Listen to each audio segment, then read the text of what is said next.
आता वय काय आहे तुझं? जाऊ दे ना भाऊ. सांग ना. 30 आहे. तुझ्या वयात मी तुझ्या वहिनीच्या नावाचे 5 लाख रुपये FD केले होते बापरे. आणि ताऊच्या नावाची एक LIC बी काढली होती. हां. विचार कर, पैसा लागतो. तुला वाटत असेल की बाबा नाही अजून माझं वय आहे, मी करी घेईन. सोपं नाही ते हो ना. भैया. तुझे आता करतोय स्ट्रगल बिगल, हे थोडा दिवस तुला वाटीन, मजा वाटीन, पण जेव्हा लग्न करशील ना तो पैसा लागतो भाऊ. घरची पायरी उतर तू, 500ची नोट अशी आपटते. हे खात नको जाऊन भाऊ तू. कसं भैया, पण तुझ्यासारखा होता.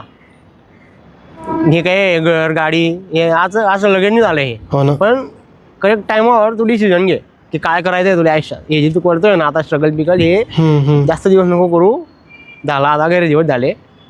आपल्या काकांनी बी होता तो ना, तसं नाही रे भाऊ. ते बी गेले होते भाऊ तुझ्यासारखे. परत गेलं ना, खायचे जेवण झाले गेले. नंतर वय बी गेलं, पोर बी भेटत नव्हती. तर तू पैसा कमा. हो ना. हे तुला वाटतं भाऊ मी हिरो बनी जाईन गेले पैसे कमा. नाही रे भाऊ, चांगले फेल होऊन गेले रे. आम्हाला बी आवड होती वया गोष्टीची. आम्ही केलं का? घरदार पाहणं पडतं. घरचे काय म्हणतील, घरच्यांना उत्तर देणं पडतं ना. गाववाले विचारता ना. बरोबर आहे ना. मग असं नाही चालणार. धंद्याची लाईन लावून आपण मटेरियलचं दुकान टाकायचं का? आपण पार्टनरशिपमध्ये करू. तू माया माया आहे दुसरं.